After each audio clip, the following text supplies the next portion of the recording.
Tonight, a state in mourning after dozens of Texans are killed in catastrophic floods. The pain, the shock of what has transpired these last few days has broken the heart of our state. Survivors rescued share their stories. Both my parents are deceased, and I said, Mom, Dad, God, help. And Texans cling to the chance that more survivors could be out there. And we remain hopeful every foot, every mile, every bend of the river. WFAA News at 5 begins with Chris Lawrence live in Kerr County. And tonight, the search for survivors continues here, and the death toll, we've been told, now continues to rise. We just got another update, and authorities now say at least 104 people have died from these catastrophic floods in Central Texas. Many of them were little girls spending the summer at Camp Mystic, a Christian camp here along the Guadalupe River. Tonight, 10 other children and a camp counselor are still among the dozens of people missing in Kerr County. Again, I'm Chris Lawrence reporting live in Kerrville, right along the Guadalupe River. And as we widen out here, we'll give you a better sense of exactly how high this river was flowing at the time. You can see some of the sides of some of those trees that were snapped down in the water, and it gives you an idea of how high it's running right now. We know that search teams are still out there. We have seen them all day. They are not giving up, and there is still a desperate search underway for any possible survivors. In fact, Brittany Moncrief just spoke with one family, hoping search teams can still find their loved ones. It was the first time Robert Brake Sr. and his wife Joni visited Kerr County. Their grandson, Ryan Brake, says they were spending the 4th of July with their son and his wife. They are patriots through and through. Robert, an Air Force veteran, and Joni, a registered nurse on the Air Force Base in Abilene. The 4th of July was a favorite holiday for our family, and unfortunately, I don't think that's going to be the case anymore. Because Robert and Joni are among the more than 40 still missing after flash floods swept through the area, claiming at least 89 lives. My father received a call from my uncle. He had just been abruptly woken up to his RV floating away. And he was losing everything, just in complete panic. Ryan sharing this video of his uncle's RV as water rose. Ryan's grandparents were about 20 yards away. He says they briefly spoke with them as his uncle ran to their campsite. Stated that, hey, you need to wake up, you need to get out of there now. Everything's underwater. There's a lot of trouble coming your way. But in the roughly 4 to 6 minutes it took for Ryan's uncle to get there, everything was washed away. This is where my parents were staying. There's RVs wrapped around trees 20 feet high. Debris making recovery efforts challenging. More than 24 children have died from the rushing water, some from North Texas. Eloise Peck and Lila Bonner of Dallas were visiting Camp Mystic in St. Rita's Catholic Schools, Brook and Blair Harbor. Their grandparents, pictured on the left, are still missing.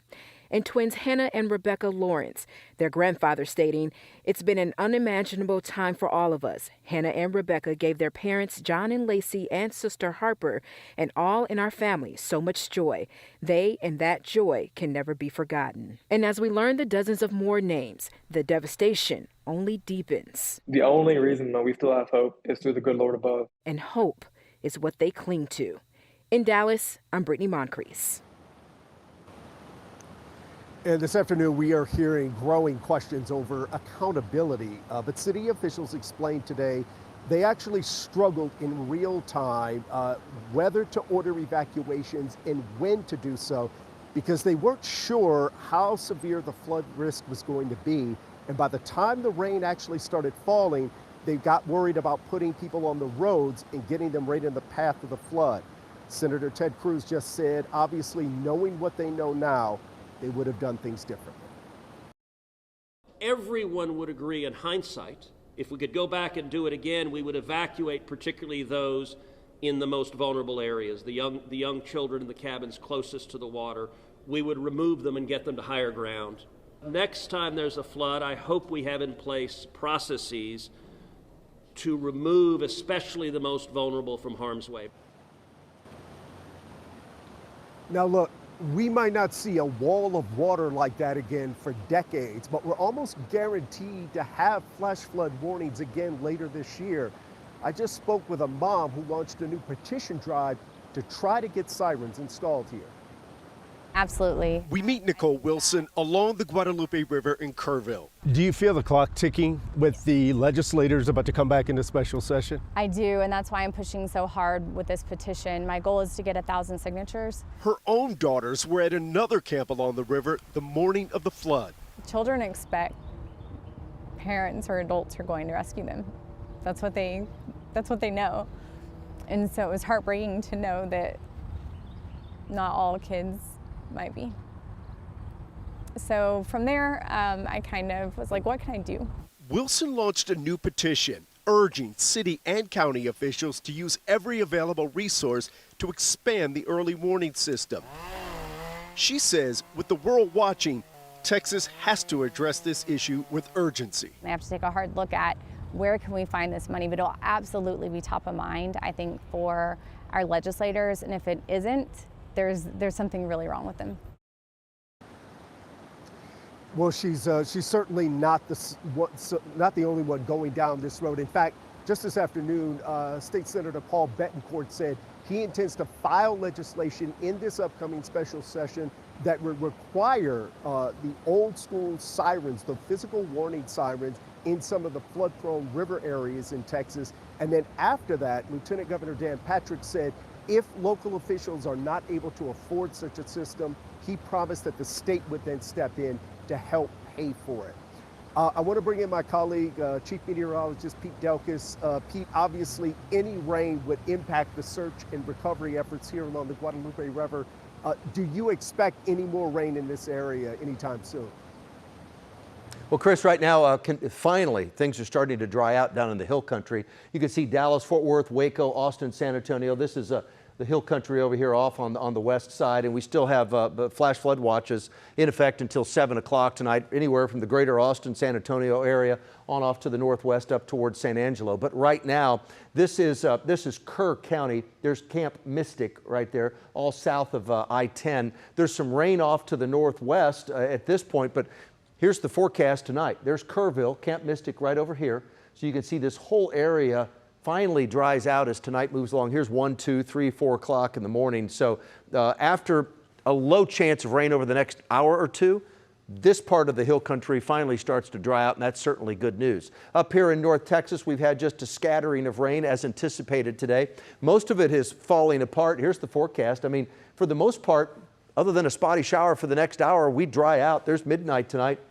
I have no rain in the forecast overnight, but toward sunrise, a few showers will pop up. So most of tonight is dry. A few showers as we head through the early morning hours, maybe for your morning commute tomorrow, then scattered rains in the forecast tomorrow. Our rain coverage goes down. I'll have the latest on that. Temperatures go up, and I'll have the latest on exactly what took place down in the hill country. Why is it part of, really the heart of Flash Flood Alley?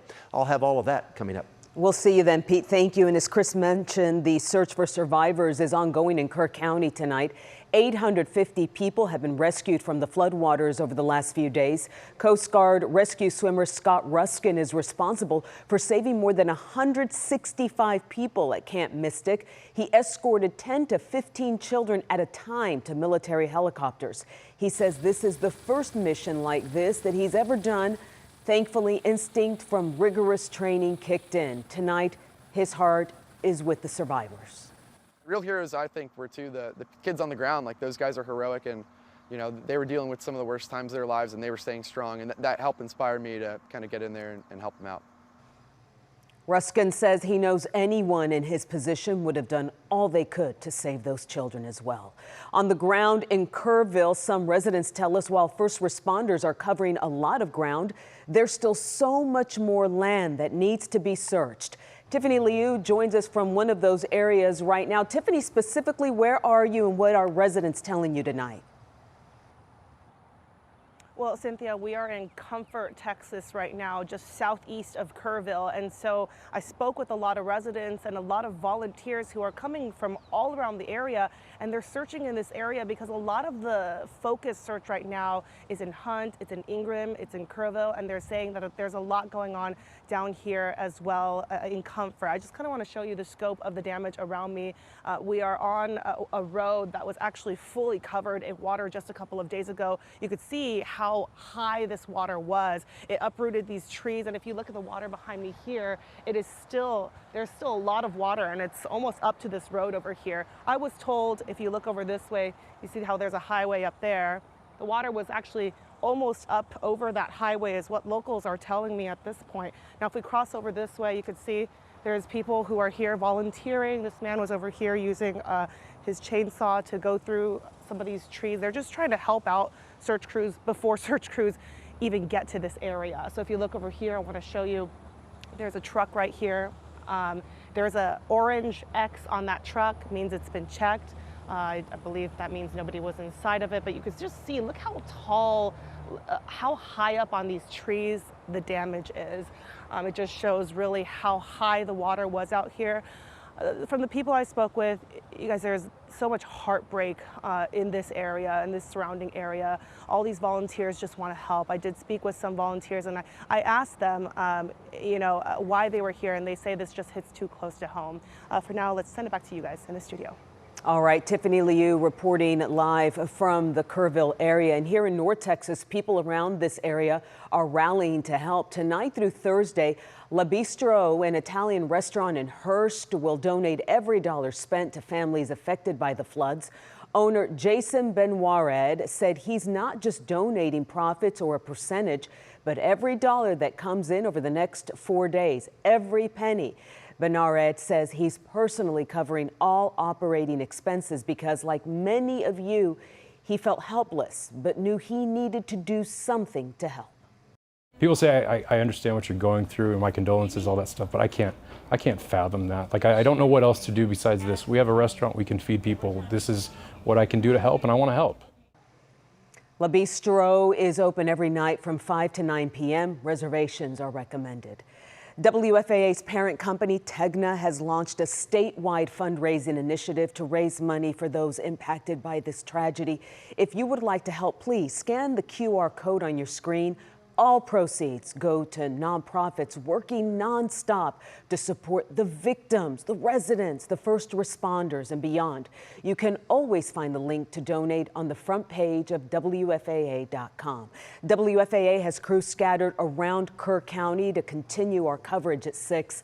Our Investigates team is looking into gaps in the flood alert system and the community effort to bring change before this incident. And Dia Wall is speaking to people with relief efforts underway. These past few days have been very heavy. Our state is grieving. But amidst the sorrow, stories of heroism and unity have emerged. Neighbors rescuing neighbors and a town standing together in the face of unimaginable tragedy. WFAA's heart is with every person suffering from this nightmare, and we will continue to cover this story with care, compassion, and commitment for as long as it takes. We head to break with this video of survivors from Camp Mystic on the banks of the Guadalupe River, evacuating from Kerr County. Praise God, I want my world to know the Lord of love has come to me. I want to pass it on.